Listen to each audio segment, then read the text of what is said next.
Hello guys, welcome back to my channel. আমি বিদিশা। আমার একটা নতুন ভিডিওতে তোমাদের সবাইকে অনেক স্বাগত। আশা করছি তোমরা সবাই অনেক ভালো আছো। তো তোমাদের জন্য আবার একটা নতুন ভিডিও নিয়ে হাজির হয়ে গেছি। তোমাদেরকে তো বলেছিলাম যে আমরা চাঁদিপুর বেড়াতে এসেছি। তো চাঁদিপুরে কোথায় কি ঘোরার জায়গা আছে তার কিছুটা অংশ আজকের পার্টে তোমাদের সঙ্গে শেয়ার করব। আগের ভিডিওতে তো তোমরা দেখেছিলে হোটেলে পৌঁছানোর পর খাওয়া দাওয়া সেরে নিয়ে তারপরে একটু রেস্ট করে নিয়ে বিকাল বিকাল করে ঘুরতে বেরিয়ে পড়েছিলাম। চাঁদিপুরে তিনটে খুব সুন্দর ঘোরার জায়গা আছে: দেবকুণ্ড, পঞ্চলিঙ্গেশ্বর মন্দির আর হচ্ছে ইমামি জগন্নাথ মন্দির। এগুলোই হচ্ছে এখানের মূল আকর্ষণ। আজকের পার্টে প্রথম আকর্ষণ তোমাদের সঙ্গে শেয়ার করব। তোমরা কিন্তু পুরো ভিডিওটা দেখবে, আশা করি তোমাদের ভালো লাগবে। আমরা কিন্তু ইমামি জগন্নাথ মন্দিরে পৌঁছে গেছি। যেহেতু আমরা বাইকে করে গিয়েছিলাম, খুব বেশিক্ষণ সময় লাগেনি, মোটামুটি 1 ঘন্টার মতো সময় লেগেছিল।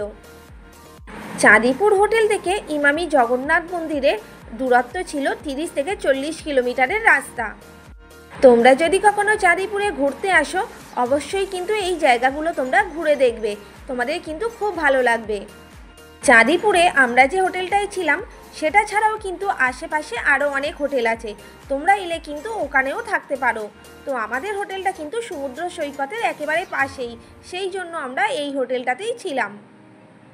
আমরা যে আশানিবাস হোটেলটায় ছিলাম সেই হোটেল থেকে কিন্তু আমাদের গাড়ি অফার করা হচ্ছিল ঘুরতে যাওয়ার জন্য। আমরা তো বাইক নিয়ে এসেছিলাম, তাই আমাদের গাড়ির প্রয়োজন হয়নি। তোমরা চাইলে হোটেল থেকেই গাড়ি পেয়ে যাবে ঘুরতে যাওয়ার জন্য। তোমরা অবশ্যই কিন্তু এই জায়গাটায় একবার ঘুরে যেও।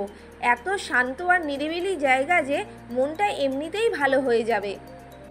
দেখো, পুরো জগন্নাথ মন্দিরটাই কিন্তু তোমাদেরকে ঘুরে দেখিয়ে দিলাম। কতটা সুন্দর পরিবেশ বলো তো। বেশি কিন্তু লোকের এখানে ভিড়ভাট্টা নেই, খুব শান্ত পরিবেশ। ইমামি জগন্নাথ মন্দিরে ফোন নিয়ে প্রবেশ করা যাচ্ছে, কিন্তু প্রবেশ করার আগে জুতো খুলে পা ধুয়ে প্রবেশ করতে হবে। শুধু মন্দিরের ভিতরে ফোনটা অ্যালাউ করেনি, কারণ ঠাকুরের ফটো তোলা বারণ আছে, তাই পুরো জায়গাটা তোমাদের দেখিয়ে দিলাম। এই মন্দিরটা নাকি রাতের আলোয় খুব সুন্দর সেজে ওঠে, সেটা আর দেখা হয়নি আমাদের। আমরা দুজন যেহেতু ঘুরতে গিয়েছিলাম, সেই জন্য সন্ধে হওয়ার আগেই হোটেলে ফিরে এসেছি। আমরা যে হোটেলটায় আছি তার পাশের ভিউটা কতটা সুন্দর। আশেপাশে কিন্তু অনেক দোকানপাট রয়েছে, কিন্তু লোকের ভিড় একদমই নেই। ফাঁকায় ফাঁকায় ঘুরতে ও হাওয়া খেতে কিন্তু ভালোই লাগছিল। এবারে আমরা চাঁদিপুর সি বিচে চলে এসেছিলাম। রাত্রি 10:30 অবধি আমরা ওখানে বসেই কাটিয়েছিলাম। মাছ ভাজা আরও অনেক রকম খাবার দাবার খেতে খেতেই সময় চলে গেছে। ভিডিওটা কেমন লাগলো অবশ্যই কমেন্ট করে জানিও।